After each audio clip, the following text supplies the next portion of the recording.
গো জান্নাতের চাবি আমার মা, জান্নাতের চাবি আমার মা, মা গো জান্নাতের চাবি আমার মা। ওরে মা যার বেঁচে নাই তার মতো দুঃখী নাই, কথা বলে ঠিক কিনা সব বলে। ওরে মা যার বেঁচে নাই তার মতো দুঃখী নাই, কালাফুফি মায়ের মতো না, মা গো জান্নাতের চাবি আমার মা, জান্নাতের চাবি আমার মা, মা গো জান্নাতের চাবি আমার মা। ওর সন্তানের বেহেশত জালজার মায়ের পায়ের নিচে, মা জননী যাহার প্রতি খুশি হয়েছে। আল্লাহু আকবার, সুবহানাল্লাহ। শায়ের বলতেছে জান্নাত তার জন্য, বেহেশত তার জন্য যে মাকে খুশি করতে পারে। সুবহানাল্লাহ। তাহলে আমরা জান্নাত খুঁজবো কোথায়? মায়ের পায়ের নিচে জান্নাত। তাহলে মাকে সেবা করলাম, জান্নাত পেয়ে যাবো। সুবহানাল্লাহ। মায়ের কথা শুনলে, মার সাথে সৎ আচরণ করলে আমরা জান্নাত পেয়ে যাবো। সুবহানাল্লাহ। কারণ কোনোদিন কোন সন্তানকে কোন মা বলে না তুমি নামাজ পড়ো না। যারা মা বাবার কথা শুনে তারা ঈমানদার, এমনিতে আমার আল্লাহ তারা বায়নে। সুবহানাল্লাহ। এই জন্য কয় জান্নাতের চাবি আমার মা, মা গো জান্নাতের চাবি আমার মা, জান্নাতের চাবি আমার মা, মা গো জান্নাতের চাবি আমার মা। ওরে মা যার বেঁচে নাই তার মতো দুঃখী নাই, মা যার বেঁচে নাই তার মতো দুঃখী নাই, খালাফুফি মায়ের মতো না, মা গো জান্নাতের চাবি আমার মা। একটা কথা আমি আপনাদেরকে বলে দিয়ে শেষ করে দিব রে। একটা ঘটনা হাদিস থেকে আমি বলতে চাই, আপনি যদি মায়ের মনে যদি কষ্ট দেন, কোনদিন আপনার মৃত্যুটা সহজ হবে না। জান্নাত তো দূরে থাক, আলকামা নামে একজন আল্লাহর বান্দা ছিল। ওই আলকামা যখন মৃত্যুবরণ করবে, ওই মৃত্যুবরণ করার সময় মুখ দিয়ে জবান দিয়ে কালিমা নসিব হচ্ছে না। এরপরে আলকামার স্ত্রী নবীর দরবারে এসে কই, ইয়া রাসূলুল্লাহ, নবী গো, ওগো মায়ার নবী, জিন্দা নবী, জানতে চাই। আলকামা তিনি একজন আল্লাহ নবী, একজন সাহাবী ছিলেন। ওই সাহাবীর কথাটা আমি বলে শেষ করে দিচ্ছি। ওই সাহাবী যখন মৃত্যুবরণ করবে, ওই মৃত্যুবরণ করার সময় তার কালিমা নসিব হচ্ছে না। জিজ্ঞেস করা হলো কেন কালিমা নসিব হচ্ছে না? একমাত্র এত আমল, এত সুনাম, এত আমল জিন্দিগি, তারপরও তার কালিমা নসিব হচ্ছে না। কারণটা কি? তার মাকে যখন জিজ্ঞাসা করা হলো, ওগো মা, আপনার সন্তান তো কালিমা নসিব হচ্ছে না কেন? জিজ্ঞেস করলো, আমার সন্তানটা, আপনার সন্তানটা কেমন ছিল? তো সে আমলই ছিল ঠিক, কিন্তু আমাকে কষ্ট দিয়েছে, তার বাবাকে কষ্ট দিয়েছে। নাউজুবিল্লাহ। এই কারণে আল্লাহর নবী ডাক দিয়ে বলতেছে, আল্লাহ নবী বলতেছে এই জন্য তার মৃত্যুকালে তার মরণটা অনেক কষ্ট হয়েছে। নাউজুবিল্লাহ। এরপরে মার সামনে যখন বলতেছে, আপনার ছেলেকে আপনি যদি মাফ না করেন, ওই ছেলেকে আমরা লাড়কি দিয়ে পুরে শেষ করে দিবে। মার সামনে যখন এই কথাটা বলছে, মা বলে, ইয়া রাসূলুল্লাহ, আমার চোখের সামনে আমার ছেলে সন্তান, আমার সন্তান পুরে চাই হয়ে যাবে, আমি এটা মা সহ্য করতে পারবো না, আমি আমার সন্তানে ক্ষমা করে দিচ্ছি। সুবহানাল্লাহ, আল্লাহু আকবার। মায়ের জিনিস, যারা আপনারা মায়ের সাথে বেয়াদবি করে নিয়েছেন, তওবা করে মার কাছে আপনারা ক্ষমা চেয়ে নেবেন। আল্লাহ পাক রব্বুল আলামিন আপনাকে ক্ষমা করে দিবে, আপনার মা যদি ক্ষমা করে। মাসটার নাম কি কেউ কি জানেন? রজব মাস। এই মাসটার নাম কি? আল্লাহ পাক রব্বুল আলামিন তিনি বলতেছেন, আমি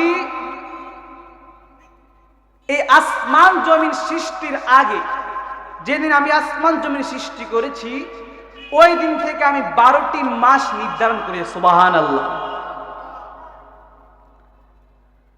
12টি মাস আল্লাহ তাআলা নির্ধারণ করেছে। কয়টি মাস? 12টি মাস। 12টি মাস ওই আসমান জমিন সৃষ্টি করা ওই সময় থেকে পৃথিবীর মধ্যে পৃথিবী শাসন করেছে।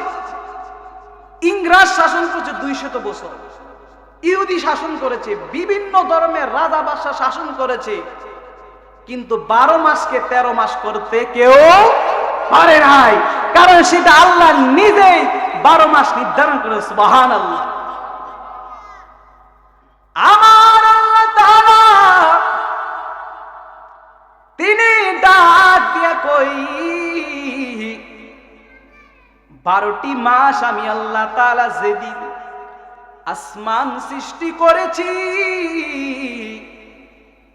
জমিনটা সৃষ্টি করেছি, ওই দিন হতে আমি 12টি মাস আমি আল্লাহ তাআলা নির্ধারণ করেছি। একটু জবান খুলে কোন সুবহানাল্লাহ। আল্লাহ কয় হুরুম 12টি মাসের মধ্যে, আল্লাহ বলে 12টি মাসের মধ্যে 4টি মাস, কয়টি মাস? 4 মাস।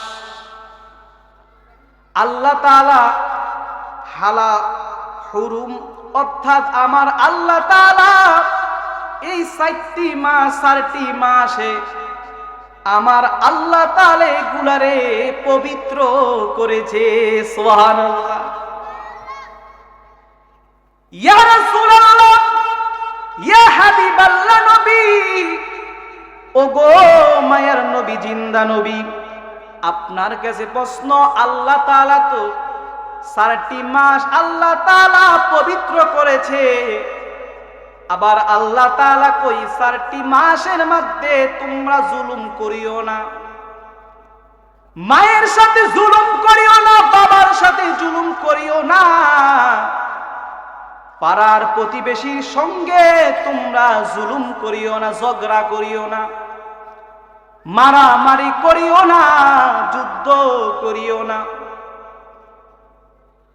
আল্লাহ এই মাসগুলোরে এত সম্মান দিয়েছে রে, ওই মাসগুলার নাম সাহাবীরা জানতে চায়। ইয়া রাসূলুল্লাহ, ইয়া হাবিবাল্লাহ নবী গো, এই 4টি মাস, এই 4টি মাসের কি কি? আমার নবী কয় এই 4টি মাসের মধ্যে একটি মাস হলো মুহররম, আর একটি মাস হলো রজব। একটু জবান খুলে কোন সুবহানাল্লাহ। এখন যে মাসটা চলতে আছে বাবারাম, এখন যে মাসটা চলতে আছে এই মাসটার নাম কি আপনাদেরকে জানতে চাই। এই মাসটার নাম হলো রজব মাস। কেমন সম্মানিত মাস! এই সম্মানিত মাসে আমার আল্লাহ তাআলার বন্ধু হাবিবকে দাওয়াত দিয়েছেন ওই আরশে যাওয়ার জন্য। একটু চিৎকার করে কি বলা যাবে ইয়া রাসূলুল্লাহ। এই মাসটা বড় দামি, অনেক দামি। কেমন দামি! আল্লাহ তাআলা নিজেই মাসগুলারে, এই মাসটারে সম্মানিত করেছেন। আমার আল্লাহ তাআলা নিজে এই মাসটারে সম্মানিত করেছেন, কিন্তু দেখা গেল আমরা এই মাসের মধ্যে বেশি বেশি পিডাপিডি, মারামারি, ঝগড়া বিভেদ করতেছি। যখন আমরা ফেসবুক সোশ্যাল মিডিয়ার মধ্যে যখন ঢুকি, এইদিকে দেখি খুন হয়ে গেছে, আবার দেখি আরেক এলাকায় খুন হয়েছে। আরে পাড়া পড়ছি প্রতিবেশীর সঙ্গে ঝগড়া করে শেষ করে দেয় আরেকজনকে। আপনাদেরকে বলি, ও ধনীশ্বরের মানুষ, আল্লাহ তাআলা যেহেতু ওই মাসটারে সম্মান করেছে, রজব মাসকে সম্মান করেছে, এই মাসের মধ্যে রে আমরা কেউ পানাপানি মারামারি করব না। একটু হাত তুলে তুলে দেন কোন ইনশাআল্লাহ।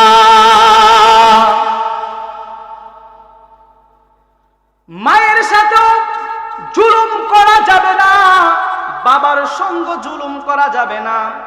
কত সন্তান মা যখন ডাক দিয়া কই, ফুত আমার একটু কথা শোনো না, আমার জন্য কিছু আনো না, হাতি মারে, অনেক সন্তানেরা মায়ের গায়ে হাত দিয়ে পেলে আছে কিনা নাই। আমি আজকে যে আলোচনার মধ্যে ঢুকবো, এই আলোচনাটা হলো মা বাবার খেদমত নিয়ে। আপনারা শুনতে চান কি চান না? কারণ যেই সন্তানটা মায়ের কথা শুনে, বাবার কথা শুনে, ওই সন্তানকে নামাজি হুজুরে ওয়াজ করে বানানো লাগে না, সে নিজে নামাজি হয়ে যায়, ঈমানদার হয়ে যায়। চিৎকার করে আল্লাহু আকবার। কারণ কোনদিন কোন মা সন্তানকে বলে না বাবা তুমি মসজিদে যাইও না। সব সময় বাবা, সব সময় মা চাই সন্তানটা যেন মসজিদে যায়, 5 ওয়াক্ত নামাজ পড়ে, সন্তানটা যেন খারাপ কাজ থেকে দূরে থাকে, মাদক থেকে দূরে থাকে, সব কিছুর থেকে দূরে থাকে। আল্লাহ তাআলা এই জন্য বলে তোমরা মা বাবার খেদমত করো। মা বাবার খেদমত করলে আমি আল্লাহর দায়িত্ব, আমি আল্লাহ তাআলা তোমাকে সঠিক পথে রাখবো। সুবহানাল্লাহ। এই জন্য আল্লাহ তাআলা কয়, আল্লাহ তাআলার ইবাদত করার জন্য ওয়াকাদা রাব্বুকা আল্লা তা'বুদু ইল্লা ইয়াহু ওয়া বিল ওয়ালিদাইনি ইহসানা।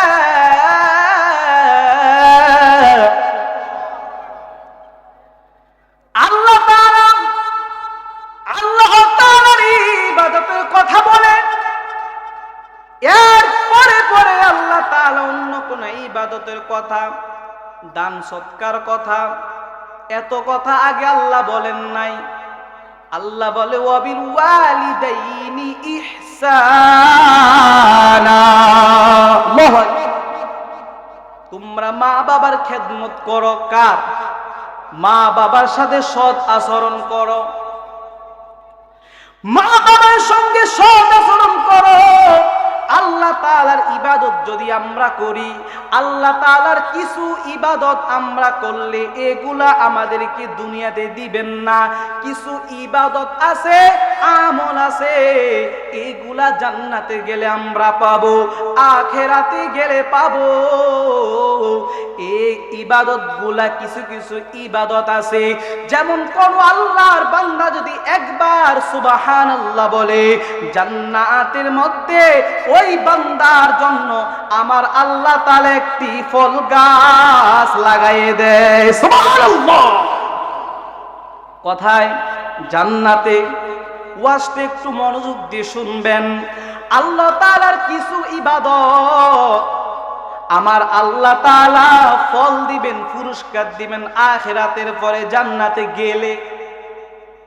আর আমার আল্লাহ তাআলা কয় ও দুনিয়ার মানুষ, আমি আল্লাহ তাআলা তোমার মা বাবার খেদমত তুমি যদি করো, তোমার মা বাবার যদি খেদমত করো রে, তোমার মায়ের যদি খেদমত করো, আমি আল্লাহ তাআলা দুনিয়ার মধ্যে সেটার পুরস্কার দিয়ে দেব। সুবহানাল্লাহ। আমার আল্লাহ তাআলা দুনিয়ার জমিনের মধ্যে রে, আমার আল্লাহ তাআলা পুরস্কার দিয়ে দিবেন। মা বাবার খেদমত করলে কইটার জন্য অপেক্ষা বেশি দিন করা লাগবে না, ওই আখিরাতে গেলে পাইবা, এই অপেক্ষা করা লাগবে না।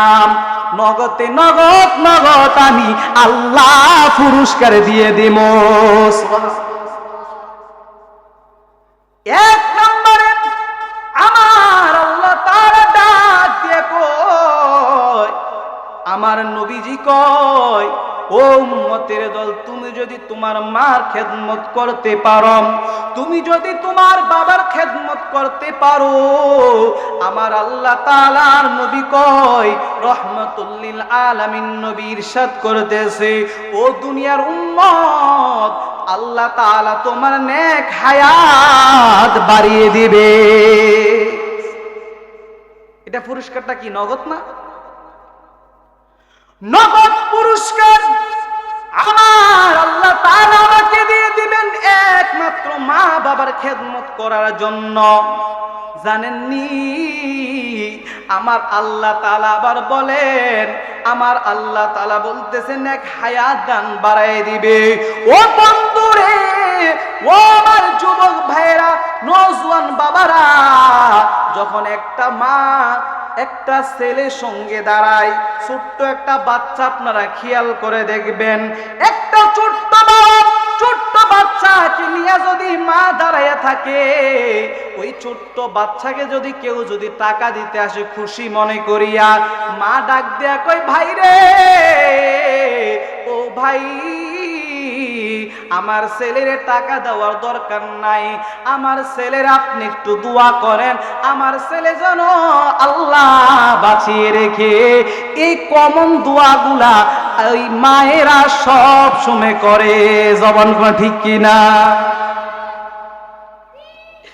মা কেন এই দোয়া করে?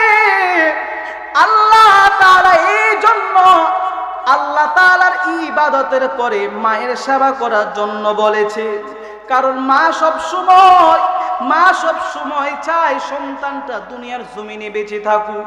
আমি মা কষ্ট পাই, কোনো সমস্যা নাই, আমি মা মরে যাই, কোনো সমস্যা নাই, আমার সন্তানটাকে আল্লাহ বাঁচিয়ে রাখুক। এরপরে আমার নবী ডাক দিয়া কই, ও উম্মতের দল, যখন মা বাবার খেদমত করে আমার উম্মতেরা রে, উম্মতেরা যখন খেদমত করে, এই খেদমত করার কারণে আমার আল্লাহ তাআলা দুর্ঘটনা থেকে সন্তানকে হেফাজত করে। চিৎকার করে বলুন সুবহানাল্লাহ। খেদমত করলে দ্বিতীয় নম্বরে আমার আল্লাহ তাআলা সন্তানকে দুর্ঘটনা থেকে হেফাজত করে। কত যুবক বাইক নিয়ে কত স্পিডে যায়, কিন্তু দেখা গেল অনেকে মারা যায়, অনেকে আবার অ্যাক্সিডেন্ট হয় না, অনেক স্পিডে চালায়, তারপরে অ্যাক্সিডেন্ট হয় না, এই চলে যায়, আবার দেখা গেল বেঁচে গেল। কারণ কি? খোঁজ নিয়ে দেখেন, মা তার জন্য দোয়া করতে আসে, বাবা তার জন্য দোয়া করে। কারণ নবী কয়, মার মন যদি খুশি করতে পারে কোন যুবক, মার মন যদি খুশি করতে পারে কোন আল্লাহর বান্দা, মাকে যদি খুশি করতে পারে কোন আল্লাহর বান্দা, ওই আল্লাহর বান্দাকে আমার আল্লাহ তাআলা দুর্ঘটনা থেকে এবং অনেক কষ্ট থেকে আমার আল্লাহ তাআলা হেফাজত করে নেয়। এই জন্য বলে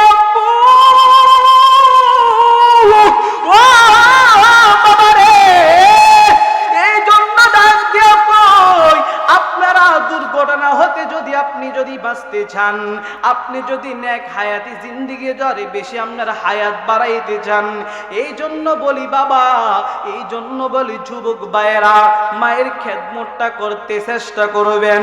অনেক বাবারা, অনেক মুরব্বী বাবারা, অনেক যুবক ভাইয়েরা দেখা গেল আল্লাহর নবী ডাক দিয়া কয়, আমার আল্লাহ তাআলা মার খেদমত করার জন্য আরেকটা পুরস্কার দেয়।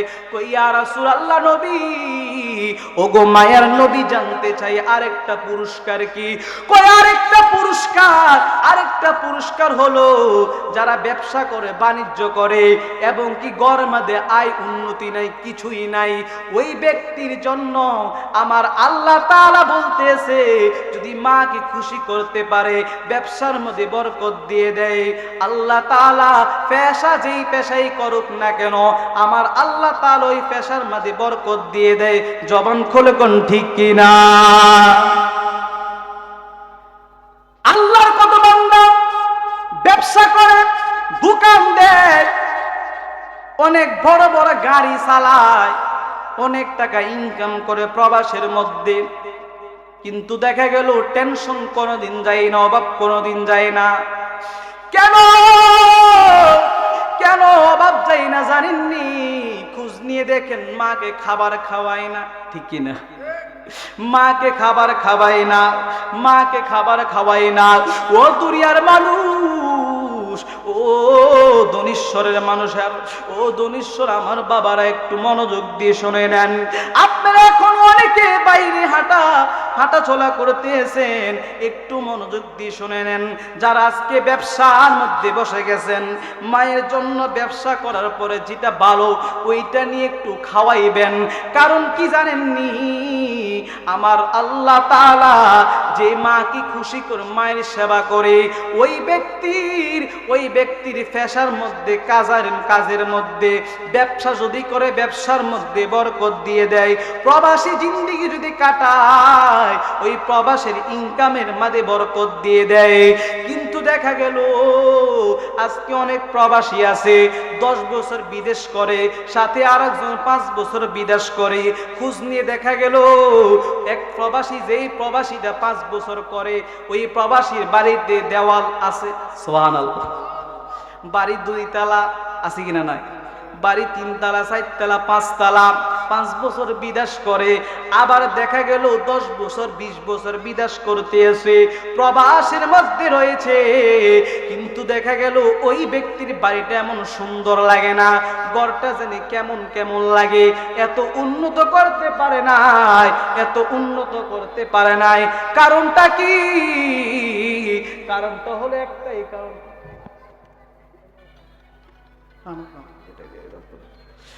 কারণটা কি? কারণটা হলো একটাই কারণটা হলো কত প্রবাসী আছে বিদেশ করে 10 বছর 20 বছর, পাশে আরেকজন প্রবাসী 5 বছর বিদেশ করে, কিন্তু অনেক টাকার মালিক আল্লাহ বানাই দিয়েছে। দেখা গেল খোঁজ নিয়ে দেখেন 5 বছর যেই সন্তানটা বিদেশ করতে আছে তার মা সব সময় তার জন্য দোয়া করে, তার মা সব সময় তার জন্য দোয়া করে আমার সন্তানটা যেন প্রবাসের মধ্যে হেফাজতে থাকে, বালা মুসিবত যেন আমার সন্তানের উপর, ওই বালা মুসিবত থেকে যেন আল্লাহ তাআলা হেফাজত করে। এই জন্য বলি ও আপু, আপনারা যারা প্রবাসে রয়েছেন, আপনার মা ওই প্রবাসে যত্নে রয়েছেন, খোঁজ নিবেন মাঝে মধ্যে অন্যদের কিনে খোঁজ নিবেন। ওই মাটা বাড়ির মধ্যে ভালোভাবে খাবার খাইতে পারেনি, চলতে পারেনি, ওই মাটা পান সুপারি ঠিক মতন পায়নি। কিন্তু দেখা গেল কত মায়ের সন্তান 2টা 3টা প্রবাসে থাকে, কিন্তু সে পান খাওয়ার মতন তার হাতে একটা টাকাও থাকে না, অন্য জনের কাছ থেকে খেতে হয়। ও এমন অবস্থা যদি হয়, ও দুনিয়ার মানুষ, এমন মায়া যদি কষ্ট পায়, ওই মা কষ্ট পাইলে প্রবাসের মধ্যে যদি আপনি 20 বছর 30 বছর প্রবাসে থাকেন, আল্লাহ তাআলা আপনার প্রবাসের ইনকামের মধ্যে কোনোদিন বরকত দিবে না। চিৎকার করে কোন ঠিক কিনা? দেখা গেল ওই ব্যক্তি, কিছু মানুষ আছে প্রবাসী ভাই আছে, তারা কি করে, তারা অ্যাকাউন্ট নিজের নামে করে না, মার নামও করে না, করে কার নামে, ঘরের বিবির নামে। কিন্তু বিবির অ্যাকাউন্টে টাকা 10 বছর 20 বছর টাকা ফাটাইতেছে, এইগুলো আর বাড়ে না, এইগুলো দিয়ে আর উন্নত হয় না, আছে কিনা নাই? কিন্তু দেখা গেল অনেকে মাকে খুশি রেখে মার অ্যাকাউন্টে যখন জমা দেয় বা বাবার অ্যাকাউন্টে পাঠায়, সে কয়েকদিন লাখপতি কোটিপতি হয়ে যায়। কথা বলেন ঠিক কিনা? কিন্তু বরকত পায় না কেন? মাকে খুশি রাখতে পারতেছে না। কিন্তু বউকে খুশি করে লাভ কি? কোন তো লাভ হচ্ছে না। বললাম না, কেউ তো 5 বছর বিদেশ কোন টাকা ইনকাম করে ফেলছে, আবার কোন আছে 10 বছর 20 বছর বিদেশ করতেছে, কোনো কাজে আসে না। আল্লাহ পাক হেফাজত করুন। আমি আল্লাহুম্মা সাল্লি আলা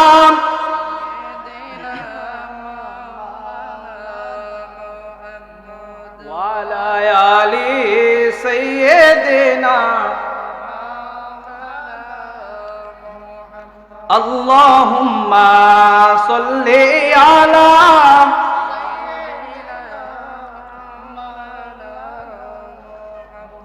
ওরে হাসর হবে তোমার সালিম, উম্মতে বলবে পানি পানি, ঠিক কি না? ওরে হাসর হবে তোমার সালিম, উম্মতে বলবে পানি পানি।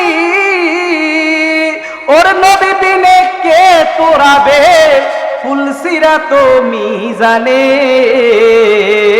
নবী বিনে কে তোরাবে ফুল সিরাত মিজানে। আল্লাহুম্মা সাইয়্যিদিনা মাওলানা মুহাম্মদ ওয়া আলা আলি সাইয়্যিদিনা। গভীর মনোযোগ ও মানবপুরা রে, মূল আলোচনায় চলে যাচ্ছি। কারণ কি সময় একদম নিকট, সময় একবারে কম। আপনারা প্রশ্ন করতে পারেন, হুজুর মা সেবা করলে আল্লাহ তাআলা দুনিয়ার মধ্যে পুরস্কার দিয়ে দেয় কেন? আর আমরা কেন মাকে সেবা করব? কেন আল্লাহ নিজের ইবাদতের পরে পরে মার খেদমত করতে বলেছেন? এই জন্য বলেছেন কুরআন কারীমের মধ্যে আল্লাহ তাআলা সূরা আল কাহফ 15 নম্বর আয়াতের মধ্যে আল্লাহ বলেন, বিসমিল্লাহির রহমানির রহিম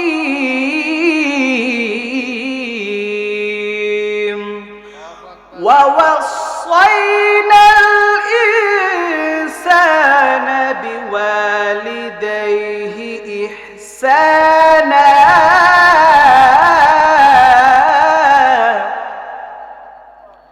حملته أمه كرها ووضعته كرها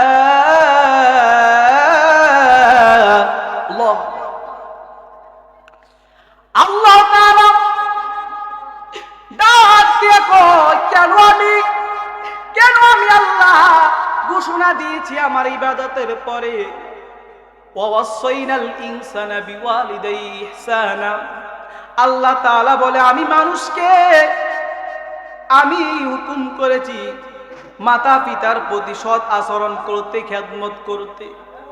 কেন করেছি? আল্লাহর যদি বান্দা যদি প্রশ্ন করে, আল্লাহ কেন আপনি আমাদেরকে এই দায়িত্বটা দিয়েছেন? আপনি কোরআন মাঝে ওয়াজ করিয়া আল্লাহ তাআলা ডাক দেয়া কয়, হামালাতহু উম্মুহু কুরহা। আল্লাহ তাআলা বলতেছে, ও দুনিয়ার মানুষ, তোর মা তোকে অতি কষ্টে গর্ভে ধারণ করেছে। জবান খুলে কোন ঠিক কিনা? হায় রে পৃথিবীর কত কষ্ট! সব কষ্ট যদি আপনার, সব কষ্ট যদি মানুষ ভাগ নিতে পারে, কিন্তু একটা কষ্ট আপনার কেউ ভাগ নিবে না।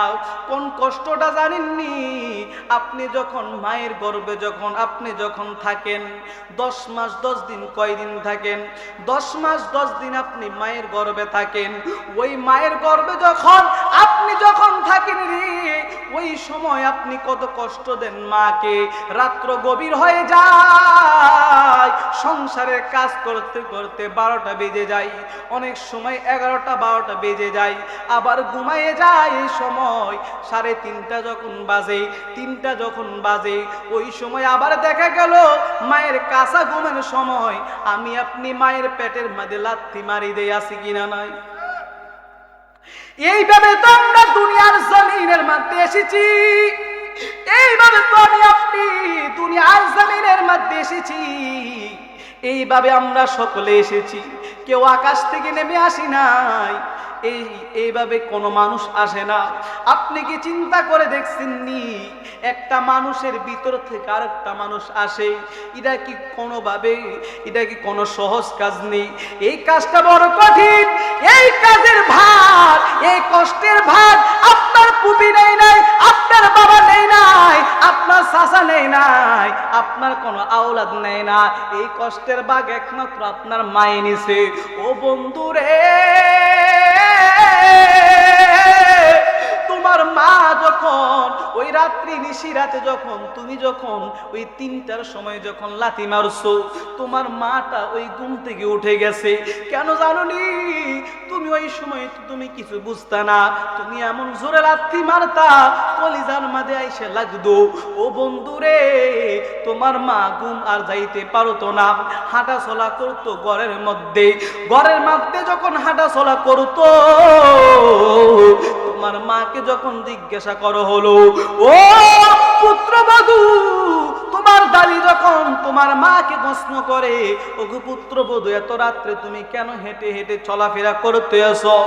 ও শাশুড়ি আম্মু, আপনার নাতি যিনি পেটের মধ্যে রয়েছে, ওই নাতি তো আমাকে লাথি এমন ভাবে মারছে, কেমন জানে মনে হলো, মনে হচ্ছে কলিজার মধ্যে লেগে গেছে। এ বন্ধুরে, তুই আমি সকলে এই লাঠিটা মারছি, একটা লাঠি না, দুইটা লাঠি না, হাজার হাজার লাঠি মারছি রে, হাজার হাজার লাঠি মারছি। এমন কোন রাত্রি নাই, এমন কোন রাত্রি নাই আমি আপনি ওই পেটের মধ্যে লাথি মারি নাই। এমন কোন দিন নাই আমি আপনি ওই পেটের মধ্যে লাথি মারি নাই। এমন কোন দিন নাই আমি আপনি ওই পেটের মধ্যে লাথি মারি নাই।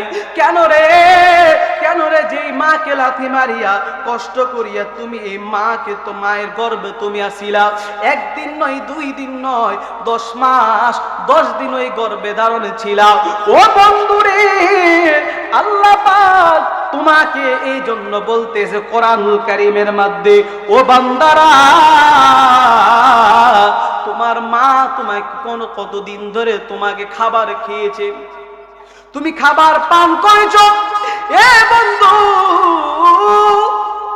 তুমি যখন মার গর্ভে ছিলা, তোমার মায়ের সঙ্গে সকলে দাওয়াতে চলে যাইতো।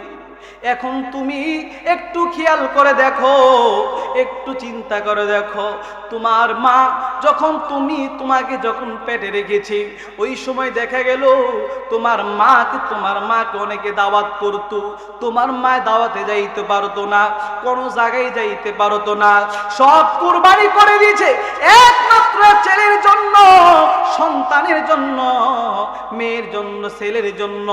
ও বন্ধুরে, আমি আপনি দুনিয়াতে এমনি এমনি আসি নাই, একমাত্র আমার মাকে কষ্ট দিয়ে আমি আপনি আসছি। কেউ এমন ব্যক্তি নাই মাকে কষ্ট দেয় নাই। এখানে যারা যারা রয়েছে সকলে কিন্তু মাকে কষ্ট দিয়েছে। এখন আপনাদের প্রশ্ন, হুজুর আল্লাহ তাআলা কেন বলছে মায়ের সেবা করার জন্য? আল্লাহ তাআলার ইবাদতের পরে কেন মার খেদমত করতে আল্লাহ তাআলা নিজে ওয়াজ করে জানুনি? কিছু যুবক প্রশ্ন করে মাকে বলে, আপনি তো জন্ম শুধু দিয়েছেন, আমাকে কি দিয়েছেন? কই শ্বশুর বাড়িতে সবসময় কিছু যুবক আছে মার কাছে কোনো কিছু আনতে চায় না, শ্বশুর বাড়িতে সবকিছু ঠিকই নেয়। জিজ্ঞেস করা হয় শ্বশুর বাড়িতে কেন এত মিষ্টি, এত ভালো কিছু, পোলাও মুরগি সবকিছু নাও। জিজ্ঞাসা করা হয় যুবক, ও ভাই কেন তুমি নিয়ে যাও? তখন তিনি জিজ্ঞাসা করার পরে উত্তর দেয়, আমার মা তো আমাকে কিছুই দেয় নাই, বিয়ের সময় তো আমার শ্বশুর আমাকে বাইক দিয়েছে, ঠিক না? বিয়ের সময় তো শাশুড়ি আম্মা আনতে দিয়েছে, 2 লাখ টাকা ক্যাশ দিয়েছে, শ্বশুর বাড়িতে তো নিব, মা আমাকে কি দিয়েছে? সাইকেলও তো দিতে পারে নাই, আছে কিনা নাই?